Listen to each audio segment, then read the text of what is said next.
Alright, so welcome back to Pen to Profit. This is module 2 of phase 5, and today we're gonna cover how you can create a relationship machine for your email engine. Now, there are two parts to the relationship machine. The first one is the weekly mails. This is the part that pretty much everyone has, and it's composed by those weekly mails that you send on an ongoing basis from 1 to 3 times a week, and there's no end date to that. You never stop sending them. You keep sending them on an ongoing basis every single week, week after week. So that's the weekly mail side of things, which is the part everyone has, pretty much everyone has. The second and most important part here of our relationship machine is the relationship building campaigns. Those are campaigns, which means they are sent during a set time frame. They have a beginning, they have an end. During that set frame, you can send from 5 to 7 emails. That's a sweet spot I usually recommend. And those are the emails people receive when they first join your email list. These relationship building campaigns, they are the entry point for every single subscriber you got. It doesn't matter if they're coming from cold traffic, if they're coming from organic, whatever they're coming from, every single entry point you have to your email list leads to one of these relationship building campaigns. So it means that people don't get the weekly mails right away. They only start getting the weekly mails once they go through the series. There's relationship building campaigns. It's a serialized narrative throughout 5 to 7 emails that welcome people in and indoctrinate them into your world, so that after it, they're ready to start receiving the weekly mails, and also they're ready to start receiving those little hooks that we have for the sales machine side of things, which we'll cover later on. But for now, you have to understand that every single person that joins your list is gonna go through one of these campaigns. And this is what makes the difference from having that very unidimensional approach to email marketing from having the multiple layer approach that we have to email marketing that allows us to have way better open rates, to create more relationships, stronger relationships with our target audience, and as a result, make a lot more money on the long term, but also on the short term when we have those promotions. So with all of that being said, let's jump into it and let's see how to build one of those relationship building campaigns here.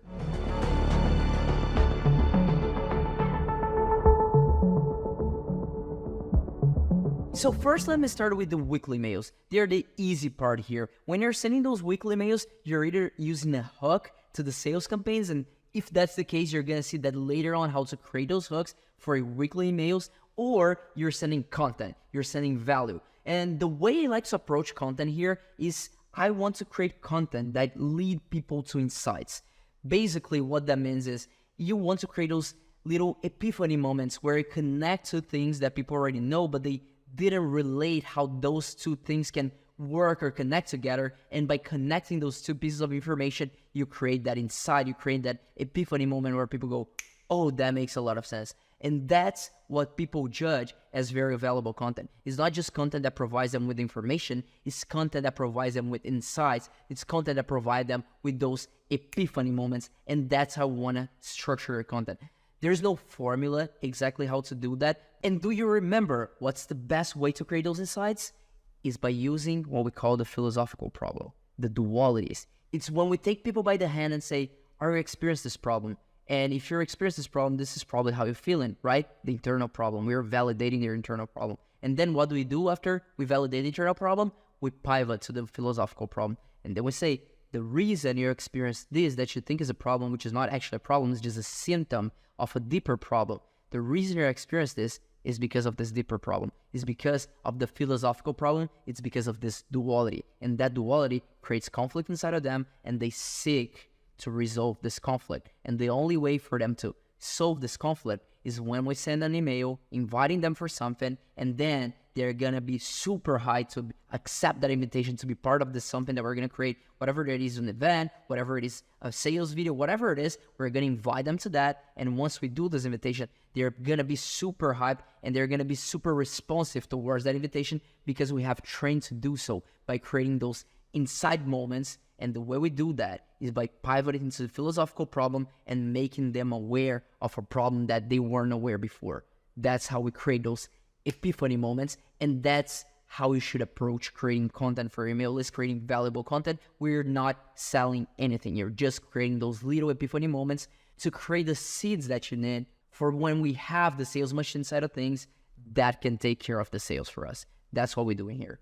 Now let's talk about the relationship building series here. What most people fail to realize when they're writing emails is that the very first email they're writing is not the very first contact people are having with you.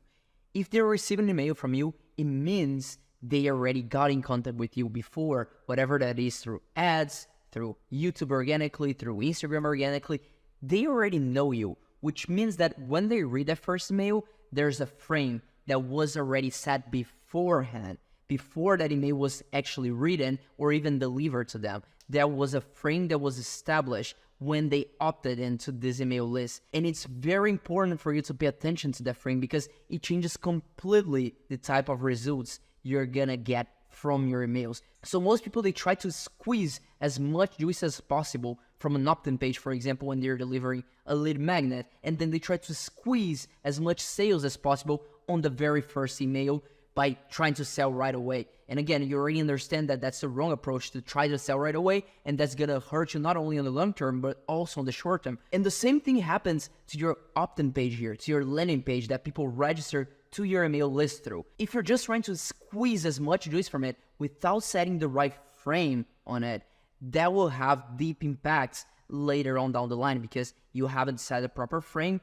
So the reason why people were getting to your email list in the first place is not necessarily the right one, and also they're not expecting to receive the things there. So it's very important for you to understand that the email, the relationship building campaigns, they are an extension of something that already happened before. They are an extension of your promotion, of your ads, of your landing pages, of your opt-in pages, of whatever you're offering there for them to register to your mail list. The relationship building campaign is an extension of that. So one, it has to match what you said there. It has to be congruent.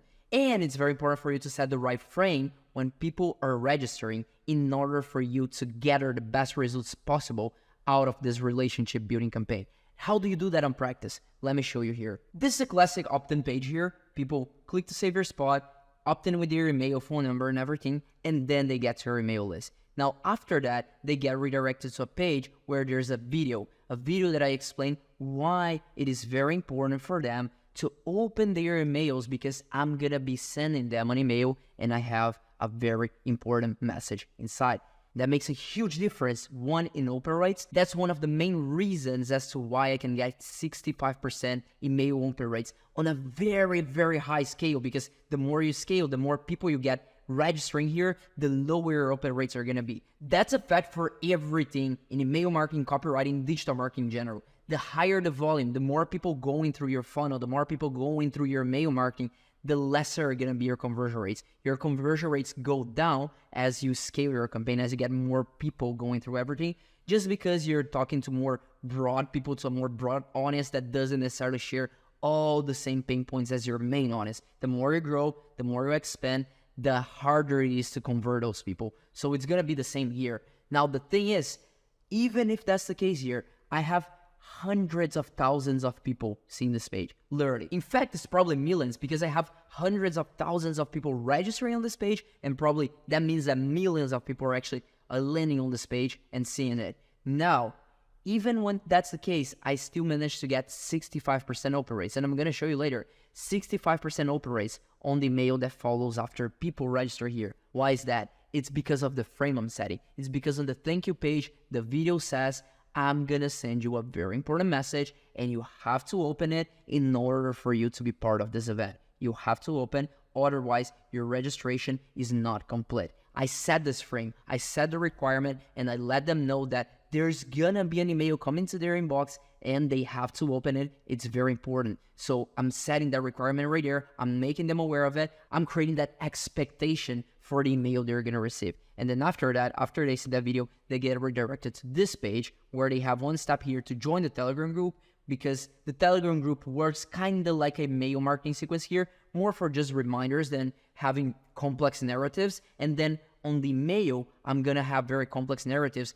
where I invite them into my world with my relationship building campaign. So I make it clear here again, you have to check your email. I'm gonna send you an email with this subject line: the remote revolution is coming. I'm even telling them what's gonna be the subject line. Why am I doing that? Because it's the same principle that you're gonna see on the next phase when we talk about ads, that When you have an ad, you want to tell people what's going to happen after they click the ad. You want to show them the page they're going to be redirected to, because people are afraid of what they don't know.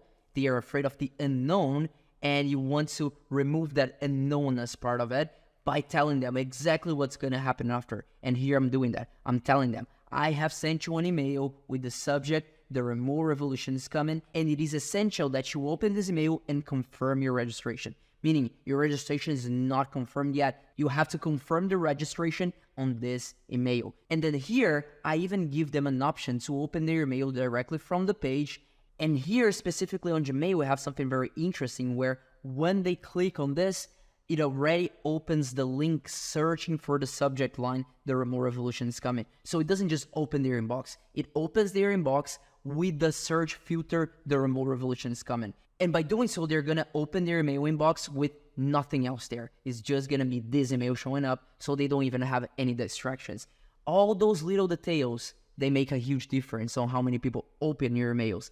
And then everything else that happens after on your relationship building campaigns, it's going to be to those people that open the email in the first place. So the more people you can get to open your email in the first place, the better is going to be the performance later on when you're trying to sell them through your emails. Cool? So this is very important. Now let's jump back and see how you can write a relationship building campaign and what does it take. So here in the relationship building campaign, what we're doing is we are inviting people into our world. We are showing them how we live our lives, and we are inviting them to be part of that. By doing so, we are creating a relationship with them.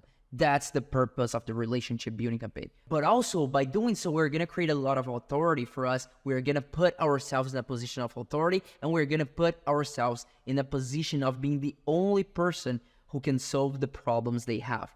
That's the job of the relationship building campaign here. And more importantly, by doing so, if we do a good job here, the sale becomes the next logical step. So whenever we present them with an offer later on, it's gonna be way easier for them to accept that offer because they have been indoctrinated to do so right here in our relationship building campaigns. So there are basically 4 building blocks to every relationship building campaigns. The first one is that it has to be built on top of an idea, on top of a theme. So for example, the relationship building campaign that I had for Remote Revolution, it was based on the 5 lessons that I learned that allowed me to become a millionaire. I compile those lessons, and then I'm going to send you, in 5 days, I'm going to send you 5 lessons that led me to where I'm here today. I'm going to show you exactly the emails afterwards, so you have an idea of how that works.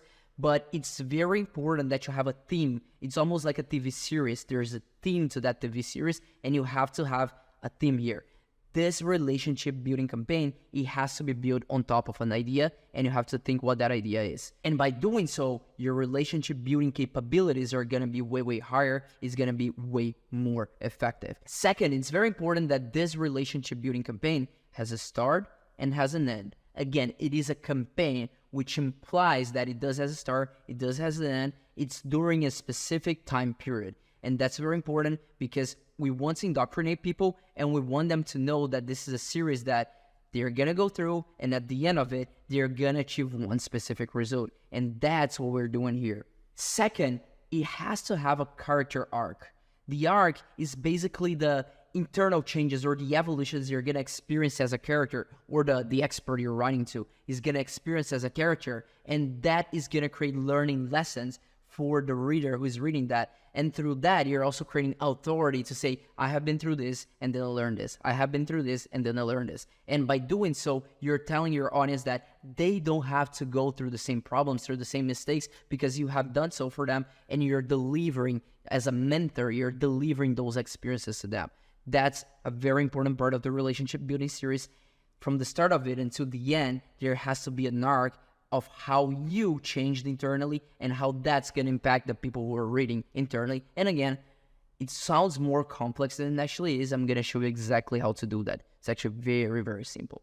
And finally, it has to be serialized. What does that mean? It means that your campaign, your relationship building campaign, has to be delivered as a series, almost as if it is a TV series. So it's not everything delivered right away. When a TV series launches, you don't have all the episodes right away. You have to wait. And that's why TV series are so powerful and so engaging, because you have to wait between one episode and the next one. And at the end of it, what they do, they had a cliffhanger. They had this big, impactful thing that's about to happen, and then they end it right away at the moment of most tension, because they know if they do so, people are going to be crazy to know what's going to happen on the next episode. And you're creating this tension by doing that. And the reason why this is so powerful is that when people are waiting, they are thinking about you. Even when they are not reading your stuff, they are thinking about you. They are thinking about the next episode. They are thinking about what's going to be the resolution to this conflict. They have to find it out. And you're creating this anticipation. It's the same for romantic relationships if you think about it. People don't fall in love when they are with each other. They don't fall in love when they're talking to each other, when they're hanging out together. They fall in love in the absence of the other person. They fall in love when they're away, thinking about that person, thinking about their interactions, thinking about that conflict, the stories they're building, and what's going to be the resolution to that conflict. That's when they fall in love. The same principle applies here, and that's the same principle TV series take advantage of in order to create a lot of engagement and a lot of anticipation for the next episode. You have to wait until the next episode in order to figure out what's going to happen. And that's what makes it so powerful. That's what makes it so engaging, is that you have to wait. So it creates all this anticipation. And when it comes time to watch the episode or read your specific mail, people are going to be thrilled to do so. They're going to be hyped. And the experience is going to be 2, 3, 5, 10 times more impactful than if you just delivered everything to them right away. I'm sure you can think about one specific TV show where you watch everything on the go. All the episodes were launched already, so you can just watch everything. And how was that? Maybe a cool experience, but not nearly as powerful as when you're following a TV series while the episodes are being launched. It is just so more emotional. There's so much more impact there because all the anticipation that's created between seasons, between episodes, and that's how they create all this engagement. And we take advantage of the same principle here. And finally, let's take a look on how those relationship building campaigns look in practice now that you understand what's their purpose, how they are structured, and what you're trying to accomplish with them. Let's take a look at a practical example here from Remote Revolution, the same pages I was just showing you. Let's take a look at the narrative in Mails, the relationship building campaign that I wrote for that specific promotion. And now let's jump into my computer. All right, so here we are inside of Miro. And the reason I have my mails on Miro is not necessarily because I write them here, I don't, but I like to have them side by side so I can see how the story connects together and how one element leads to the other. And for me, it's just way better to have this overall view of all the sequence instead of having just the overall view of one email. I like to have them side by side. I think it works way better this way, and I recommend you do so when you're writing a relationship building campaign, because then you can see how one email interacts with the other way easier, and you can see how each episode leads to the next one. So let's take a look at what I'm doing here on the first email. Email number 1, the Remote Revolution is coming. Remember, this is the mail they receive right after they register on that page there for the event Remote Revolution. Hey, Iman here. I wanted to take a second to say hello and welcome you to the Remote Revolution. Seriously, on behalf of myself and the team, I wanted to know that we are truly excited that you decided to join us. So first thing I'm doing here is I'm congratulating them. I'm acknowledging the last action they took. That's very important in the marketing funnel. You always want to acknowledge and congratulate them on taking a step, on taking a decision. The last step they took was to register, so I'm congratulating them on register and letting them know how good of a decision that was. I highly recommend you always do that. Now, I know this is going to be an absolute game changer for your success no matter what stage you're in. Here's what you can expect from the Remote Revolution. So basically here I'm saying this is going to be a game changer. You really want to look forward to this. You really want to read these emails that you're going to be receiving, and then I'm setting the expectations here. Here's what you can expect from Remote Revolution. First, next few days are going to feel like Christmas. Here I'm just creating the hype for what I'm about to deliver now. Remote Revolution will take place from July 10th to 17th. I'm just reminding them of those dates because they're very, very important for the event. But as I started writing this welcome mail, it got me thinking, how could I deliver the same value to first name? On email marketing tools, you can always use the first name of the people on your email list to talk directly to them. So for example, if I received this email, it would read, how could I deliver the same value to Luis right away to get him properly warmed up for the event? And I had an idea. What if I took all the secrets that I shared during the launch and broke down the principles behind them, turning them into 5 lessons people need to understand before they can apply such secrets to their lives? So basically, I'm creating the theme here. I'm setting the idea. The theme of these emails are going to be this, the 5 lessons out of the secrets that I'm going to deliver in Remote Revolution. I'm going to deliver you the principles beforehand. So when comes time and you watch Remote Revolution, you can make the most out of those secrets. So let's get started. So then it would be like putting together in one single place a digest of lessons that no money can buy. And that's exactly what I did. Over the next 5 days, I'm going to share with you my 5 lessons to achieving financial success, and I'll send them directly here to your email. These 5 lessons will ensure you're just up to speed to make the most out of the event on July 10th. And I'll share them all, the good, the bad, and the ugly. And you should learn something from every single one, from all 3. Now, before that, I have a question for you. Do you know what's the number one thing that stops people with a lot of potential from being successful? Think about the answer. I doubt you even get close, but give it a shot anyway. If you're anything like me, you get more benefit from the thought experiment than from the answer itself. So basically here, I'm creating anticipation for the lessons. I'm saying they're going to be very raw. You're going to see it all, the good, the bad, and the ugly. Of course, that creates curiosity, that creates anticipation. This is what I was doing so far. And then here, I'm going to open a loop. I'm going to open a cliffhanger for the next episode to connect the emails together. As I said, you should do. You should always think about the emails as a serialized narrative, as episodes of a TV series. That's what we're doing here. I'm going to open a loop and I'm not going to close this loop, because what that do is it gets people thinking about me even when they're not reading this. They start to think, well, what's the answer to that question? I wonder if it's this. I wonder if it's that. I wonder when I'm going to receive the next email with the answer. So now, before I have a question for you, do you know what's the number one thing that stops people with a lot of potential from being successful? Think about the answer. I doubt you even get close, but give it a shot anyway. If you're anything like me, you get more benefit from the thought experiment than from the answer itself. I'll give you the answer in tomorrow's lesson. I know that these 5 lessons will be some of the best advice you'll be ever exposed to. And I know that they are going to rock your world. It will give you a new perspective inside about making money. Most importantly, they will build the foundation you need to experience the Remote Revolution in your own life when our event comes. Anyways, I'll explain the rest tomorrow. I have a meeting with my family office now to discuss something huge we are planning for episode 4 of Remote Revolution. I'll share more details with you once I'm allowed. Now I'm hopping to the meeting, then straight back to the gym to get my ass kicked by my boxing coach again. Talk soon, Iman Ghazi. So basically, I'm bringing them to be part of my life here at this very end. I'm saying now I'm going to this meeting in the family office, then I'm going to get to the gym, and then I'm going to train boxing, get my ass kicked again by my boxing coach. I'm adding all those elements so they can feel like they're part of my life. I'm opening the door to my world here, and I'm inviting them in. That's what I'm doing. And then I always like to have this PS here. This is the first video I have ever recorded from 5 years ago. Most people never get to see successful people before the success. It's a great experience to see that they were once just like you. In fact, I probably had way more pimples than you. So go watch right now. And then I have a link here. PPS, if you're asking yourself about the giveaway, because we're going to have a giveaway for this promotion, and I mentioned on the video that during the mail, I'm going to share more information about the giveaway. I'm telling them here. If you're asking yourself about our giveaway and how you can join, I'll share more about it soon in our Telegram group. So it's super important that you join it. If you're not in it already, you can join here. So I'm accomplishing a second task here, which is in case people didn't join the Telegram group from the landing page, I'm telling them again to join the Telegram group here. So here I'm accomplishing a second task, which is people should have taken an action. If they didn't take that action yet, I'm telling them you need to take this action. It's the same with the lead magnet, for example. Majority of the people who request the lead magnet never download, never consume the lead magnet. So here I'm telling them you have to consume this, you have to do this, you have to join this, because that was the reason you joined this, you opted in the first place. So I'm just reminding them to take that action. And by doing so, especially on the first PS, what I'm really doing here is one, I'm indoctrinating them even further with my story, because I have those old videos I want them to see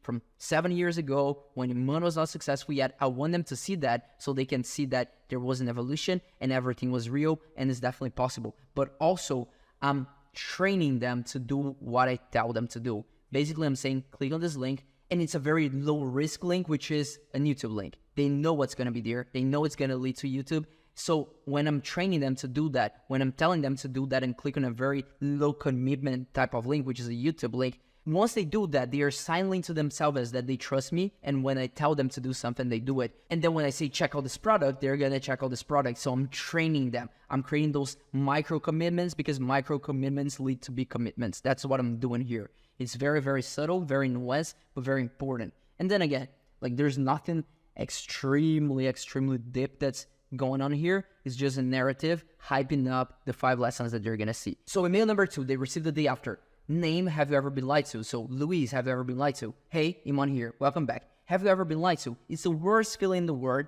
even if it is a small lie. What I'm doing here, I'm verifying something they have experienced before. It goes back to the same principle that we always mention. You want to talk to them by verifying things they have experienced before, because by doing so, your message has internal coherence, so then they can check it for external validation, because it makes through the self-sealing logic cycle that we have talked about multiple times already, and that's what I'm doing here. You know why? Because it makes you feel dumb. And then what I'm doing, I'm validating their internal feeling. I'm validating their internal problem when they get lied to. I know I'm not old enough to give most people life advice, but I have been around the block, and I have seen shady individuals scam young college students out of their last time with dreams of striking it big as an online entrepreneur. There's a little grammatical error here. Striking it big as an online entrepreneur. There you go. I have seen countless Photoshop pictures and fake testimonials of people who claim to have made millions through a secret method who never actually earned any of it. I fell for my share of that crap when I first started, and luckily, I didn't get discouraged about the idea of working online before I ever made any money with it. Truth is, as a beginner, it's hard to navigate the world of online business and knowing who you can trust or cannot trust. And here what I'm doing is, I'm taking the pressure off of their shoulders. Again, when you can say that's not your fault, that's one of the most powerful things in marketing, and that's what I'm doing here. So before I share with you my secret to success online, I need to do something. Tell you what to watch out for to avoid you from being wiped out or scammed before you even get started. Here, by doing so, we are setting ourselves apart from everyone else in our industry, and by doing so, that attracts people towards us, because we're saying we are not like them, we are not trying to scam you, we are actually trying to help you, and that creates that connection and makes us take that contrarian approach. And here, I'm actually caring for you, saying that please follow his advice, because then it's going to stop you from getting wiped out before you even make any money. When people read that, they go, oh, this guy actually cares about me. And that's a very different approach than most people take. They never have this different approach that I do care about you, and I'm taking this contrarian approach here by doing this. So here's what to watch out for. Be aware of any business opportunity that requires you to invest money up front in order to get started. There's 2 things that could happen in this situation. First, it could be a scam and someone is just trying to scam you out of your money. Second, it could be a complete legit business model that does work, but one which has a high likelihood of wiping you out as a beginner. Why? Because you don't have enough experience to navigate it, and the odds of you running out of money before you find a success with it is extremely high. So those are best avoided. Here, the for many is just wrong. It should be 2. 2, be aware of shiny objects. Every few months, a new once-in-a-lifetime opportunity appears. And within a few months, there are dozens of people selling you this as the best opportunity that is to make money online. And although they can be great opportunities, it takes time to learn them. Just like with any skill out there, you won't master it in a week. The problem with these shiny objects are, you spend months learning, and once you're finally a master at them, they're out of fashion already. They're old product. So if you're going to spend time learning something, make sure it's a skill that is based in timeless principles that won't get out of fashion anytime soon. Think in decades here. And finally, number 3, be aware of people who teach you something that haven't mastered themselves. Whatever their intention is. I say that because some people don't even have bad intentions with it. They genuinely believe that they're doing good by sharing their knowledge with the world. The problem is, most of them only made a few $1,000 with what they're teaching, which is great results by all means, but it's not enough to understand the small nuances of it. And we all know that the devil is in the details. And for those cases, you're always the one who pays the price, because you're gonna face roadblocks that those people don't teach how to solve. And then you're gonna get stuck running in circles while you bump your head against the wall trying to figure out everything on your own, which is the recipe for disaster when it comes to creating online income. So with all of that being said, here's a few things I'll never do. Again, here I'm setting myself apart. I'm taking the contrarian approach and saying, I'll never do this. 1, I'll never recommend business models or side hustles that require you to invest thousands to get started. I'll always stick to the best opportunities to get started for free, especially if you're a beginner. 2, I'll only recommend business models and skills that are based on timeless principles. Sales, marketing, service-based businesses. Those are skills that will never get out of fashion. No arbitrage or underground once-in-a-lifetime methods. I don't want opportunity seekers. I want committed individuals. I'll never promote something I haven't mastered myself. That one cut there, let me just keep going here. I'll never promote something I haven't mastered myself. For every single skill or business model I promote, I have either made millions with it or paid my employees millions for it, which is even more powerful. No one tested make 3,000 a day in 30 days method here. If that's what you're looking for, Remote Revolution is not the event for you. Again, taking a contrarian approach and going as far as saying, if that's what you're expecting, this is not the place for you, and I recommend you unsubscribe. By doing so, I'm repelling those type of people that I don't want to be part of this anyway, and by doing so, I'm also being even more attractive to the people who think like me. That's what I'm doing here. If that's what you're looking for, Remote Revolution is not the event for you, and you might as well just unsubscribe now. I am teaching any of that. Why? Because one, I value long-term sustainability over short-term gains. Two, it makes the whole online education industry that I'm very passionate about look bad. Three, it simply doesn't work. Respectfully, that is the truth. Sorry for the rant. Oh damn, I ran out of room to tell you the answer to yesterday's question about the number one thing that stops people with a lot of potential from succeeding.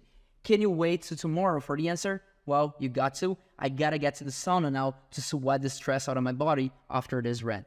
Talk soon, Iman Ghazi. Again, what we're doing here, we are keeping this loop going. We're creating anticipation for the next episode. We didn't close the loop that we opened on the first episode. I always recommend having at the very least one loop open in between episodes so people are always waiting. You're always creating this anticipation for the next episode. And then let's take a look at email number 3 here, and you're gonna see what we're doing on email number 3. So email number 3, the secret answer I owe you. 6:36 p.m. exactly. You never forget a thing like that. I had just hopped into the tub in central London after finishing shooting some content for my second ever agency client at the time. So here, I'm starting in the email already at the point of highest tension. This is a concept they use a lot in Hollywood movies where they just start the movie at the very big point of tension and then they just show that scene for 30 seconds, 1 minute, and then they cut and show the backstory that led to you getting to that scene. I'm doing kind of the same here, but without the backstory. I'm just getting straight to the point of highest tension because that's what people are interested on, and I want to be super engaging with my emails. So I already start at the point of highest tension instead of building up to it. That works very well on email. It doesn't work on ads though, because on ads, you don't have enough time to be able to pull that off. That's why it's very important to know the differences between the ads, and you're going to learn that. I'm going to talk a lot about that on the next phase, but let's keep going here. 6:36 p.m. exactly. You never forget anything like that. I had just hopped into the tub in central London after finishing shooting some content for my second ever agency client at the time. It was one of those rainy London days. Those days, they're so cold and humid, you can see steam coming out of people's mouths when they breathe out. I remember looking at people's faces and trying to understand what they're going through. So what I'm doing here is I'm taking my time to describe the scene. That's kind of like what we do in movies, but in movies you do that with a camera. When people walk into a room, for example, and it shows all the room. That's what I'm doing here, but I'm doing that with words because I don't have the visual element here. So I have to take my time to build up the scene so people can really imagine that inside their heads and really put themselves into the situation with us there on the tub in London on the rainy day, very humid, seeing people breathing out and seeing that steam coming out of their mouths. I'm explaining all those little details. I'm describing, I'm setting up the scene here. And then I remember looking at people's faces and trying to understand what they were going through. Pain, frustration, despairingness. I could see that everyone there didn't really want to be there. I'm sure they all had dreams of making it big, living a great life, making great money, and sure as hell they were putting a lot of work for that to happen.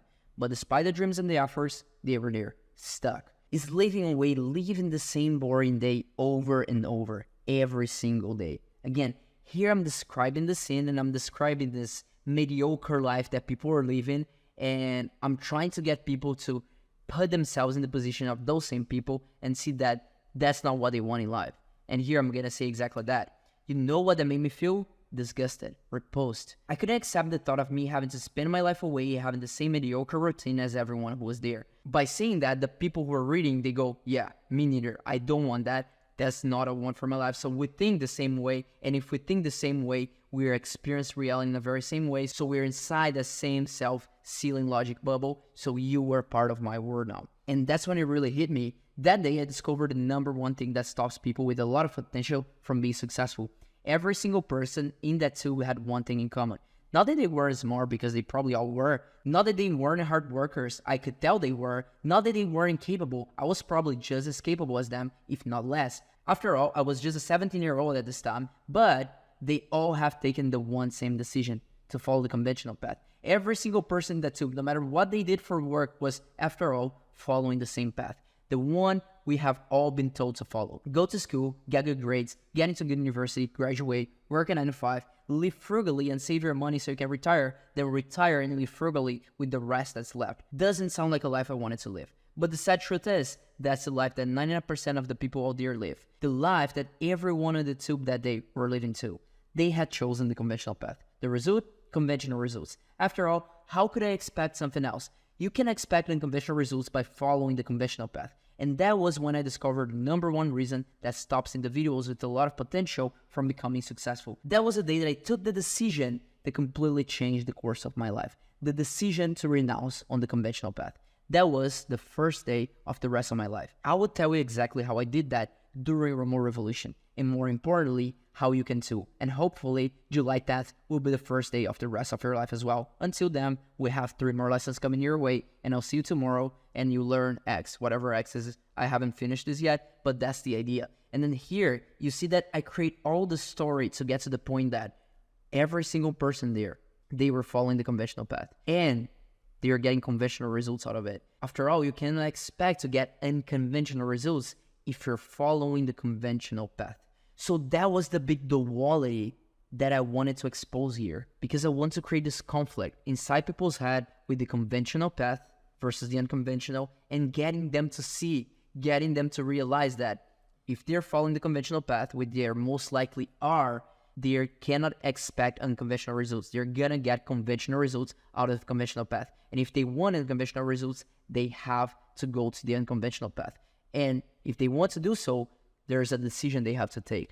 I took the decision, and that decision was the thing that changed my life. And after that decision, that was the first day of the rest of my life. So I'm seeding the idea that they will have to take a decision on July 10th when they see the event, when they be part of the event or Remote Revolution, because I'm delivering them with the unconventional path, the unconventional way to get unconventional results. But at the end of the day, they have to take a decision. And then, of course, if I'm seeding this narrative that later on they have to take a decision, they are going to already have the stories created inside their own head as to why they must take a decision. So it makes my sale way, way easier. Even if they're reading this 30 days before I even make the sale, that's how powerful the relationship building sequence is. Remember that I told you that if you do things right here, the sale becomes the next logical step. That's what I'm doing here by saying that there's this duality. You have to be aware of it. You're probably following the conventional path as everyone else. And if you want unconventional results, there is a decision that you have to take. And then on July 10th, it will be the day for you to take the decision. That's what I'm doing here. And then, of course, it doesn't end here. As you saw, I haven't finished writing this yet. Next one, I'm gonna make the point that you just gotta put one step in front of the other and the path will become clear. But I'm gonna have another story that leads to that conclusion. I still don't know what that story is. I know that I want to start email this way. I didn't sacrifice everything you had for you to do this. Those were the words my mom said after I told her that I was dropping out. Not out of university, by the way, out of high school. And then I'm gonna somehow lead this story. I still don't know how. I'm just gonna find a way to lead this story into this idea that you just gotta put one step in front of the other and the path will become clear. And that, again, it's already a narrative that helps me on my event when I try to sell people, because majority of the objections are like, oh, I don't know what to do. I'm not sure if you can do it. I'm not sure if the unconventional path is for me. So I'm gonna create this narrative that you don't have to know the way. As long as you put one step up in front of the other, the path will become clear as you walk. So I'm already creating this narrative. That's what I'm doing here in my relationship building series. And by using those stories, by taking people back into my life and seeing the behind the scenes, they feel like they're almost a close friend of mine. And by being a close friend, we have this relationship and they really, really trust me. So when I tell them to do something, they're gonna follow my advice. That's how powerful this relationship building series is. And that's pretty much all the relationship machine that we have in here. And as long as you have this, your emails are gonna do extremely well way better than all the other unidimensional approaches where Monday you send an email promoting something, Wednesday you send an email promoting something, Friday you send an email promoting something, and so on and so forth. Or even if you mix it up with content, this is very different. I'm indoctrinating people into my word before I ever sell them something.